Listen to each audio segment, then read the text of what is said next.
Muy buenas tardes, bienvenidos de nuevo a Negocios Televisión, bienvenidos a las noticias del día, pendientes de la última hora, mirando a la situación, al caos en Siria, después del levantamiento del toque de queda. Les contaremos informaciones sobre que Rusia presionó a Bashar al-Assad para que abandonara inmediatamente el territorio sirio, pendientes también de la OTAN, se habla de bombas nucleares que podrían desplegarse en Polonia. Robert Kennedy Jr., ojo a esta noticia, enseguida les contamos que quiere probar que la CIA fue la que mató a su tío, enseguida miramos a esto, pendientes también de la tensión en Ucrania con lanzamiento inminente de misiles Oresnik por parte de Rusia, menos es lo que afirma la inteligencia de Estados Unidos, y también les contaremos un nuevo ataque con misiles ATACMS por parte de Ucrania. Empezamos mirando una información de la agencia Bloomberg. Rusia convenció a Bashar al-Assad de que perdería la lucha contra los grupos armados liderados por HTS, una antigua rama de Al-Qaeda, y le ofreció a él y a su familia un pasaje seguro si se iba inmediatamente. Es lo que apunta la agencia Bloomberg, según 3 personas con conocimiento de la situación que pidieron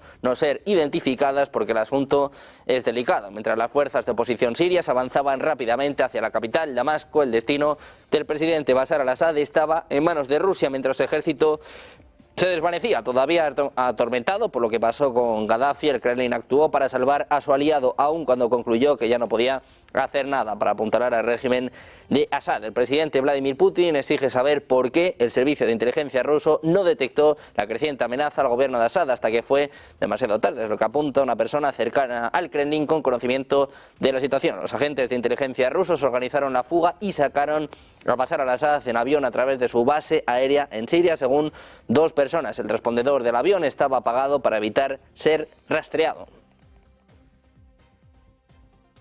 En Siria, el nuevo primer ministro interino, Mohamed al-Bashir, ha prometido este miércoles que las autoridades instauradas tras la caída del régimen de Bashar al-Assad a raíz de la ofensiva relámpago de yihadistas y rebeldes garantizará los derechos de todos los pueblos. Ha hecho un llamamiento a los millones de refugiados para que regresen al país. Al-Bashir, nombrado para el cargo durante la jornada del martes de cara a un periodo de interinidad que concluirá el próximo 1 de marzo de 2025, ha afirmado en una entrevista concedida a Corriere della Sera que entre los objetivos de las autoridades figura lograr la vuelta de los millones de refugiados sirios desperdigados por todo el mundo. Dice que su capital humano y su experiencia ayudará a reiniciar el país. Su llamamiento es a todos los sirios en el extranjero. Dice: Siria ahora es un país libre y que ha recuperado su orgullo y su dignidad. Vuelva, necesitamos reconstruir, levantar de nuevo al país y necesitamos la ayuda de todos.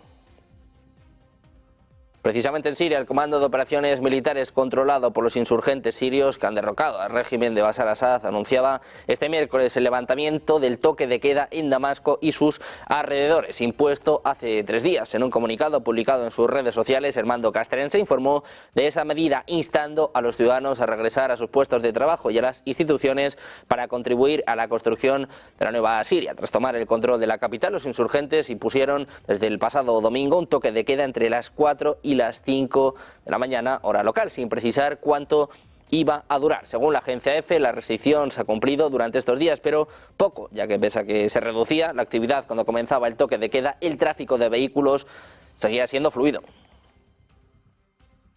También miramos al secretario de Estado de Estados Unidos, Antony Blinken, ha comentado este miércoles que la rápida toma de control de Afganistán por parte de los talibanes fue inesperada. El propio secretario de Estado de Estados Unidos dijo que Biden tuvo una difícil decisión. Lo escuchamos. President Biden faced a choice. It was between ending the war or escalating it. Had he not followed through on his predecessor's commitment, attacks on our forces and allies would have resumed, and the Taliban's assault on the country's major cities would have commenced. That would have required sending tens of thousands more U.S. forces back into Afghanistan to defend ourselves and prevent a Taliban takeover, with at best the prospect of restoring a stalemate and remaining stuck in Afghanistan under fire indefinitely. President Biden inherited a deadline, but no plan to meet it. At his direction, beginning in the spring of 2021, the administration, and the State Department in particular, engaged in extensive planning for a whole range of outcomes. We pursued a sustained campaign to urge any Americans in Afghanistan to leave. We restarted and dramatically increased resources to what had been a moribund special immigrant visa program to bring Afghans who had worked by our side over 20 years to the United States. Even the U.S. government's most pessimistic assessments did not anticipate that the Afghan government and security forces would collapse so rapidly in the face of Taliban advances.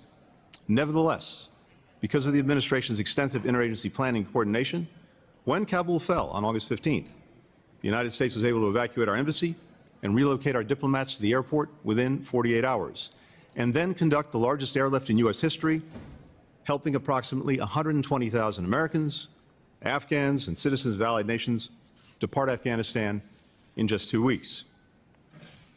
In the 3 years since the end of our country's longest war, all of us, including myself, have wrestled with what we could have done differently during that period and over the preceding 2 decades. En su testimonio ante el Comité de Asuntos Exteriores de la Cámara de Representantes, Blinken ha defendido la decisión del presidente Joe Biden de retirar las tropas estadounidenses de Afganistán, calificando la medida de correcta y añadiendo que Washington había anticipado que el gobierno afgano mantendría el control de Kabul hasta finales de 2021.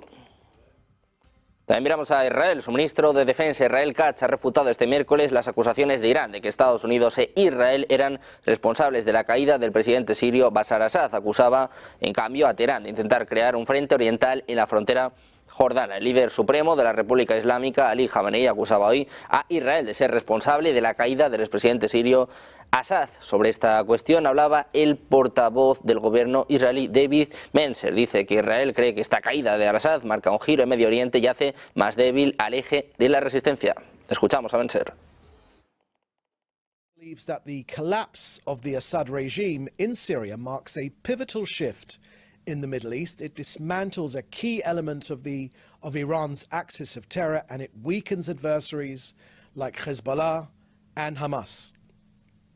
It's clear that Israel's determined military strategy, the elimination of Nasrallah, the significant blows against Iran and their terrorist proxies should serve as a reminder of our commitment to our national security and our sovereignty, and particularly on the Golan Heights. To be clear, once again, we have no intention of interfering in Syria's internal affairs. Escuchábamos al portavoz israelí que decía que no tiene ninguna intención de interferir en los asuntos de Siria, mientras en una visita a la frontera jordana con jefes del ejército, el ministro israelí de Defensa ha añadido que Khamenei más bien debería culparse a sí mismo por haber invertido en grupos armados en Siria, Líbano y Gaza para construir las armas del pulpo que dirige para intentar derrotar al Estado de Israel. Decía, ya he venido aquí para asegurarme de que Irán no tendrá éxito en la construcción del pulpo que planea establecer para crear un frente oriental contra el Estado de Israel. Sugería que Irán estaba detrás de los intentos de Jordania de introducir armas de contrabando, financiar el terrorismo y promoverlo en Cisjordania, territorio ocupado por Israel desde 1967. Volvemos a mirar a Rusia. Dice que la toma de los territorios sirios en los altos del Golán por parte de las fuerzas de defensa de Israel no ayuda a estabilizar la situación en la región. Es lo que señalaba este miércoles el portavoz oficial del Kremlin, Dmitry Peskov. Decía, ciertamente los ataques, las acciones en el área de los altos del Golán, en el área de la zona de amortiguamiento, es poco probable que contribuyan a estabilizar la situación en una Siria ya de por sí desestabilizada. El vocero afirmó que a Moscú le gustaría ver una rápida estabilización de la situación en el país árabe para luego alcanzar algunas perspectivas de llevar la situación a una dirección legal. Agregó que las autoridades rusas están siguiendo atentamente todo lo que está sucediendo en Siria y partirán de las realidades que se desarrollan en el terreno. Además, también manifestó que el Kremlin mantiene contactos con quienes actualmente controlan la situación en Siria después de la renuncia a la presidencia de Bashar al-Assad. Decía, es esencial porque nuestras bases están ubicadas allí, nuestras misiones diplomáticas también lo están. Precisamente Rusia, la portavoz del Ministerio de Asuntos Exteriores, María Zaharova, ha dicho este miércoles que las instalaciones y los activos rusos en Siria estaban protegidos por las normas del derecho internacional. María Zaharova ha instado a todas las partes en Siria a adoptar un enfoque responsable para restablecer la seguridad y la estabilidad lo antes posible. Dice que Rusia tiene una importante base aérea en la provincia de Latakia y una instalación naval en Tartu, su único centro de reparación y reabastecimiento en el Mediterráneo.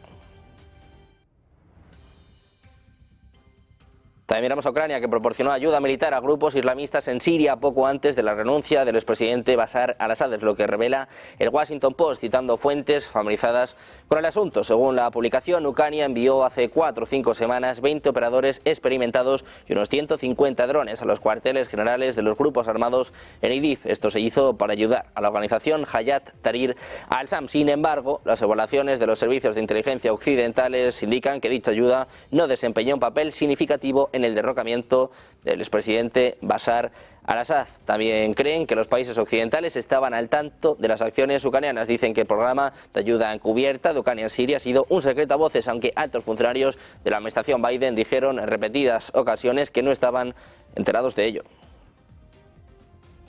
Seguimos mirando a Siria. Los refugiados de la larga guerra civil regresan a sus hogares mientras el nuevo primer ministro interino ha asumido el cargo después de ser designado con el respaldo de los rebeldes que derrocaron al presidente Bashar al-Assad. En un breve discurso en la televisión estatal, el islamista Mohamed al-Bashir ha dicho que liderará la autoridad interina hasta el 1 de marzo, mientras Damasco intenta volver a la normalidad. Según su mensaje, se ha reunido el nuevo gabinete que incluye a un equipo del gobierno de salvación que estaba trabajando en Idlib y sus alrededores y el gobierno del régimen derrocado. Bashir dirigía el gobierno de salvación dirigido por los rebeldes antes de que la ofensiva relámpago rebelde de 12 días arrasara Damasco. Mientras el nuevo gobierno de transición va cobrando forma y posiciones, los funcionarios en Estados Unidos están en contacto con los rebeldes liderados por Hayat Tahrir al-Sham. Les instan a no asumir un liderazgo automático del país, sino a llevar a cabo un proceso inclusivo para formar un gobierno de transición.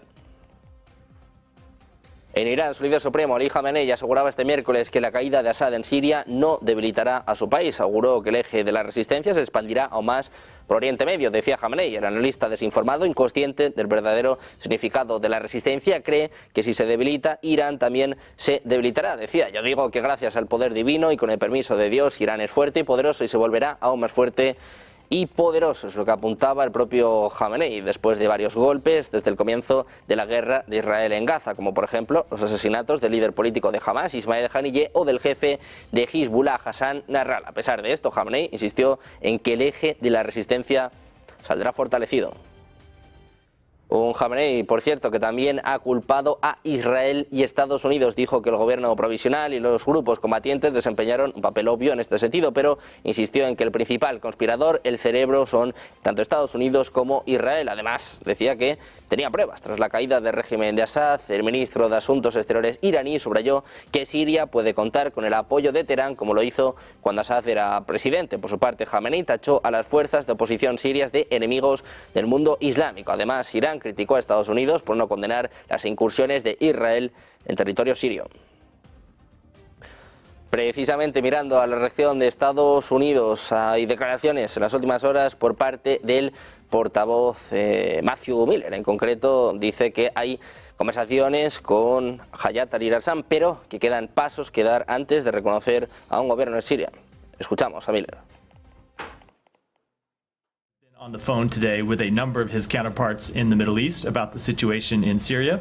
He has so far today spoken with Jordanian Deputy Prime Minister and Minister of Foreign Affairs and Expatriates Aman Safadi, Emirati Foreign Minister Abdullah bin Zayed Al Nahyan, Qatari Prime Minister and Minister of Foreign Affairs Mohammed bin Abdulrahman Al Thani, and Egyptian Foreign Minister Badr Abdulati. These calls followed his conversation yesterday afternoon with Turkish Foreign Minister Hakan Fidan. In these calls, the Secretary has underscored the points he made in a statement he released earlier today, that the United States fully supports a Syrian-led and Syrian-owned political transition that leads to credible, inclusive, and non-sectarian governance. He has also outlined several principles that we believe should be upheld during the transition process and formation of a new government. Respect for the rights of minorities, facilitation of humanitarian assistance, the prevention of Syria from being used as a base for terrorism or posing as a threat to its neighbors, securing and safely destroying any chemical weapons stockpiles. The Secretary has also reiterated in these conversations that all nations should support an inclusive and transparent process and refrain from interference, and made clear that the United States will recognize and fully support a future Syrian government that results from this process. As you have heard the President and the Secretary say over the past couple of days so far, Hayat Tahrir al-Sham is using the right words, but we will of course judge them not by those words, but by their actions over the coming days, the coming weeks. Precisamente hablando de Estados Unidos, les contamos una amenaza de drones tanto en Nueva Jersey como en Nueva York. Después de más de una hora de duras preguntas por parte de los legisladores, el FBI pareció no ofrecer respuestas definitivas sobre los continuos avistamientos de drones en Nueva Jersey y Nueva York. Decía literalmente, aún no atribuimos los avistamientos a un individuo o un grupo. Estamos investigando activamente y solicitando la ayuda del grupo de trabajo interinstitucional y del público. Cuando le preguntaron si existe una amenaza a la seguridad pública, Wheeler respondió que no hay nada que le lleve a decir eso, pero simplemente no lo sabemos. Decía, esa es la parte preocupante. Durante una audiencia este martes sobre las amenazas de los drones a la seguridad nacional, varios miembros del Congreso cuestionaron cómo el FBI podía tener tan pocas respuestas más de un mes después de que se informara por primera vez sobre los drones, algunos de los cuales fueron vistos en los cielos sobre sitios militares sensibles. La sesión planteó más preguntas que respuestas con respecto a esta oleada de avistamientos de drones no identificados y otros objetos sobre Estados Unidos, cuyo origen y propósito siguen siendo desconocidos. El fenómeno ha alimentado rumores y especulaciones incluso sobre lugares de caídas, cambios de hora en los relojes e incluso participación extraterrestre. Precisamente en Estados Unidos, enseguida miramos a Robert Kennedy Jr. Pone en jaque a la CIA, quiere probar que fueron los que mataron a su tío. Hacemos una pausa, 2 minutos, se lo contamos enseguida en Negocios Televisión.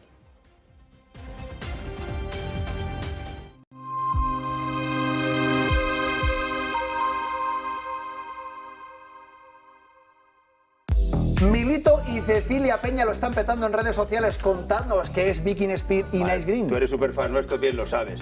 Mira, ya tenemos distribuidor en Japón, Noruega, Suecia. Yo alucino cuando veo mi producto japonés o noruego o búlgaro. Pero es que eso es poco. Además, mira además. Próximamente en Colombia. ¿Colombia? Sí, nos vamos a América. A hacer las Américas. Pero cuéntanos, Ceci, ¿qué es Viking Speed? Javi, tú que eres fan sabes perfectamente que en internet está toda la información para todo el público. Pues efectivamente soy súper fan de Viking Speed y Nice Green. A mí me soluciona la vida porque me vale para todo. Bueno, para todo no vale. ¿Para qué no vale, Milito? Oye, mira, por ejemplo, para peinarse. Mira qué pelo trae. ¿Buscas la plataforma más confiable para tus criptomonedas? Vinted es el exchange número 1 en copy trading a nivel mundial. Más de 45 millones de usuarios confían actualmente en nosotros.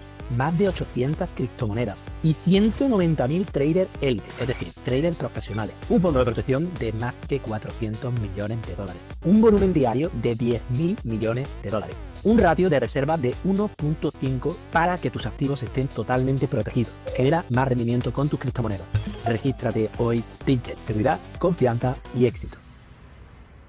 La macroeconomía es muy importante para poder saber el contexto general de los mercados y cómo aprovechar esa situación para beneficio de nuestras carteras. Aprende esto y mucho más en el Máster de Trading de Active Trades.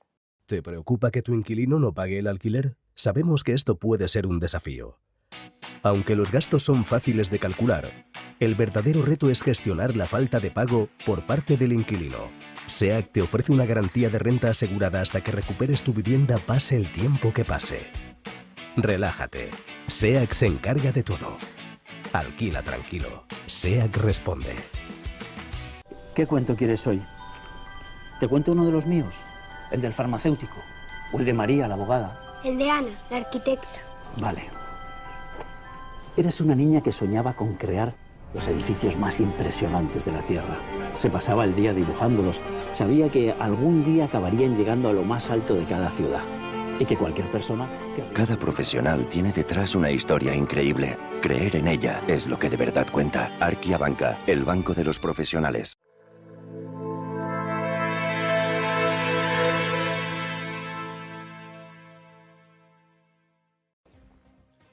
Ya estamos de vuelta en Negocios Televisión, seguimos pendientes de la última hora con el foco puesto en Estados Unidos y con una información del medio Axios. Dice que Robert Kennedy Jr., candidato al cargo de secretario de Salud y Servicios Humanos de Estados Unidos, estaría intentando demostrar que la Agencia Central de Inteligencia estuvo involucrada en el asesinato de su tío, el expresidente estadounidense John Kennedy, razón por la cual está presionando para que su nuera se convierta en su directora de la agencia. Es lo que informa Axios este miércoles citando fuentes republicanas. Según las fuentes citadas en el informe, Kennedy ha estado diciendo a la gente que su nuera, Amaryllis Fox Kennedy, podría ayudarle a investigar lo que la CIA sabe sobre el asesinato del difunto presidente Kennedy dijo anteriormente en un podcast que hay pruebas abrumadoras de que la CIA estuvo involucrada en el asesinato y en el encubrimiento. En el mismo podcast también afirmó que la agencia estuvo involucrada en la muerte de su padre, Robert F.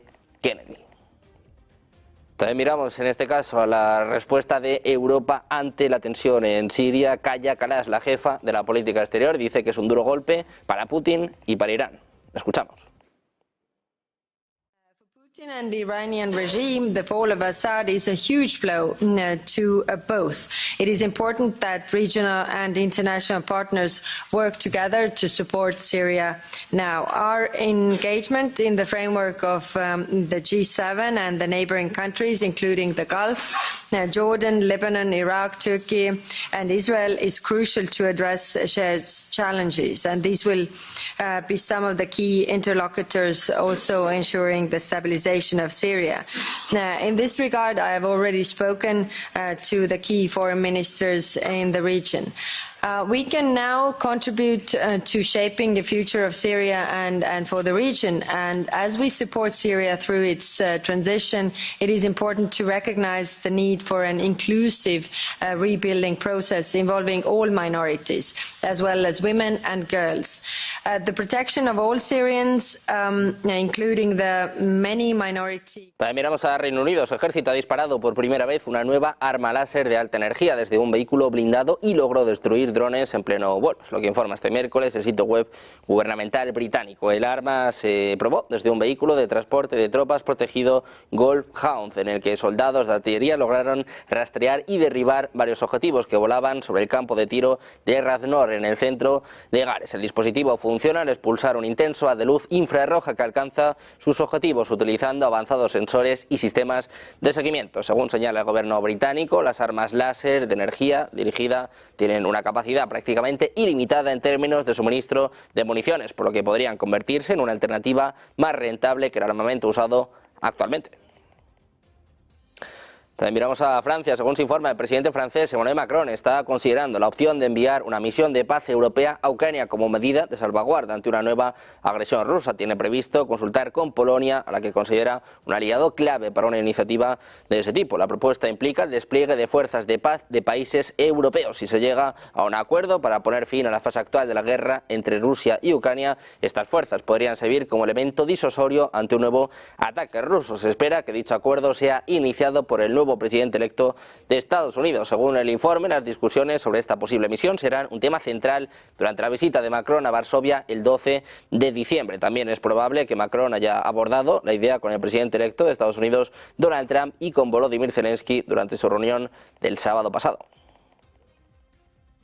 También miramos a la OTAN. Según se informa, Estados Unidos está considerando la opción de desplegar bombas nucleares en Polonia. Sería una respuesta al uso por parte de Rusia del misil Oresnik, que es lo que apunta The National Interest. La idea de que Occidente permita el despliegue de armas nucleares en Ucrania, un país que además no es miembro de la OTAN, o que directamente se las entregue, es algo bastante complicado. Desafortunadamente, dado la forma en la que se ha desarrollado el conflicto, esta opción no se puede descartar, es lo que escribe la publicación. Dice que una alternativa a Ucrania podría ser Polonia como miembro de pleno derecho de la OTAN, con derecho a participar en el programa de intercambio de armas. También vamos a Hungría. Víktor Orbán, su primer ministro, cree que nos esperan las semanas más peligrosas del conflicto en Ucrania. El primer ministro húngaro, que habló por teléfono con Putin este miércoles, dijo que la conversación duró una hora. También subrayó que Budapest utilizará todos los medios diplomáticos para lograr un alto el fuego. Miramos ahora. El presidente de Estados Unidos, Joe Biden, aprobó un memorando de seguridad nacional destinado a ayudar al presidente electo Donald Trump y a su próxima administración a lidiar con la creciente cooperación entre China, Irán, Corea del Norte y Rusia, es lo que informaba Associated Press este miércoles, citando a funcionarios de la Casa Blanca. Según el informe, la administración Biden comenzó a preparar el documento este verano para ayudar a la próxima administración a tener una ventaja en su enfoque hacia la creciente colaboración entre los adversarios y competidores más destacados de Estados Unidos. Según se informa, el memorándum contiene sugerencias como mejorar la colaboración interinstitucional del gobierno estadounidense, acelerar el proceso de intercambio de información con los aliados del país sobre Rusia, Irán, China y Corea del Norte, regular el uso de sanciones y otros medios económicos por parte del gobierno. También miramos en este caso a Rusia, les contamos que podría utilizar su nuevo misil experimental Oresnik en Ucrania en los próximos días, es lo que informa este miércoles Associated Press citando a una fuente de inteligencia estadounidense anónima. Por otra parte, Washington considera que el uso del nuevo misil por parte de Moscú es una táctica de intimidación más que un cambio radical en el prolongado conflicto en Ucrania. El funcionario anónimo afirmó además que Rusia dispone actualmente de un pequeño número de misiles Oresnik y añadió que llevan ojivas más pequeñas que otros misiles que Rusia ya ha utilizado contra objetivos en Ucrania.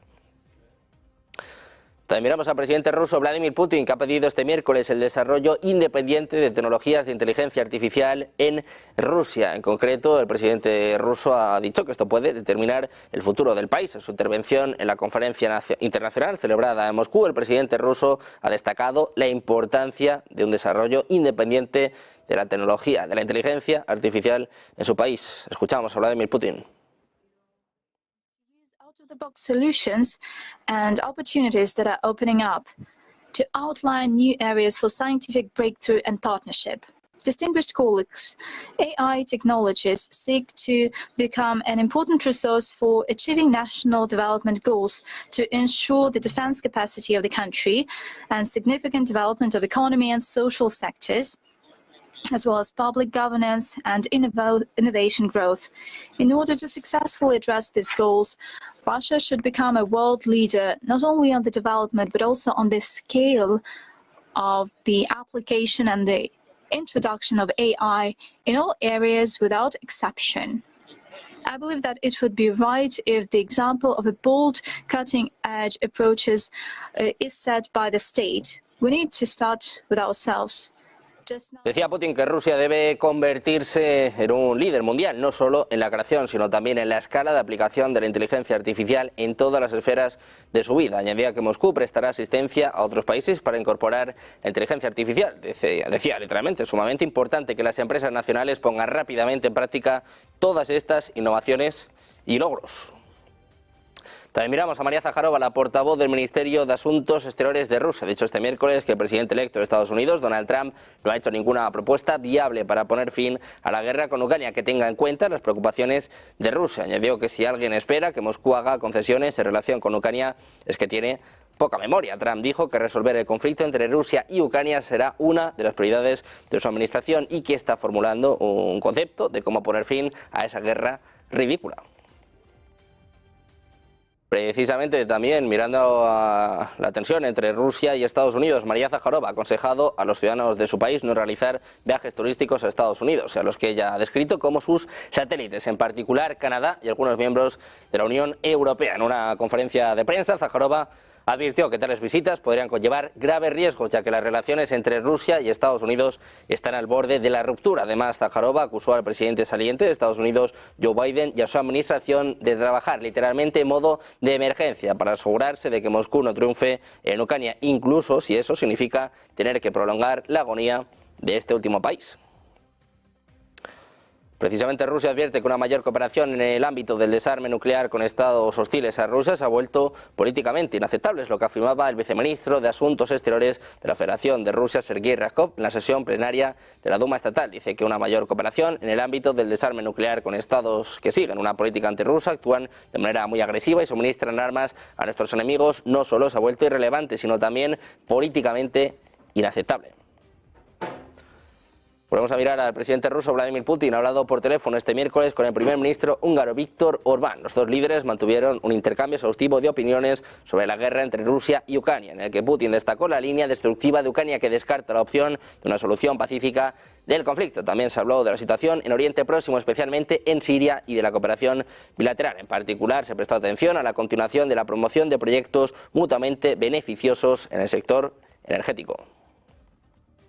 Miramos ahora a Ucrania, que ha utilizado un sistema de misiles tácticos del ejército de Estados Unidos, misiles ATACMS suministrados precisamente por Estados Unidos para atacar una instalación de aviación dentro del territorio ruso. Varios vídeos capturaron explosiones en uno de los aeródromos más importantes de Rusia, explosiones que comenzaron cerca de las 3:30 de este miércoles en la ciudad de Taganrog, en la costa del mar de Azov, a unas 100 millas de la línea del frente con Ucrania. Varias informaciones apuntaban a disparos de misiles balísticos ATACMS, aunque todavía no se había confirmado oficialmente. El Ministerio de Defensa ruso confirmaba hace apenas unos minutos hasta 6 misiles ATACMS lanzados por Ucrania. Otros canales como Telegram Politics dijeron que Ucrania usó misiles dirigidos Palianivtsia, que con cerca de 100 libras son aproximadamente el peso de los drones Shahid de fabricación iraní que utiliza Rusia.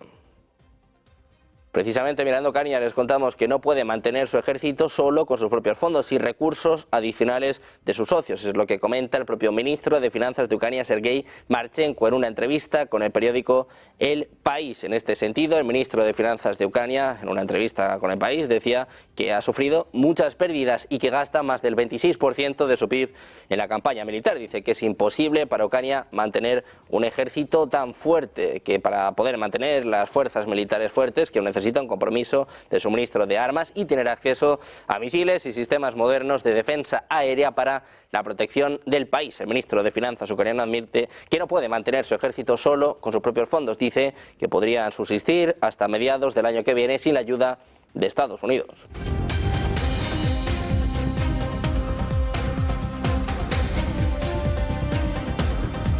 El presidente ucraniano Volodymyr Zelensky ha dicho este miércoles que esperaba que el primer ministro húngaro Viktor Orbán al menos no llame al expresidente sirio Bashar al-Assad a Moscú para escuchar sus largas conferencias. Zelensky hizo estas declaraciones en una publicación en X en respuesta a la llamada telefónica que Orbán mantuvo con el presidente ruso Vladimir Putin en el día de hoy, en el que ambos hablaron sobre la situación en el conflicto ucraniano. Decía el propio Zelensky que debería centrarse en el éxito compartido. Dice que la unidad en Europa siempre ha sido clave para lograrla, que no puede haber discusiones sobre la guerra que Rusia libra contra Ucrania sin Ucrania. El presidente ucraniano señaló además que la paz real solo es posible con la determinación de Estados Unidos, al tiempo que agradeció al presidente electo de Estados Unidos, Donald Trump, por sus esfuerzos para encontrar una solución diplomática al conflicto en curso en Ucrania.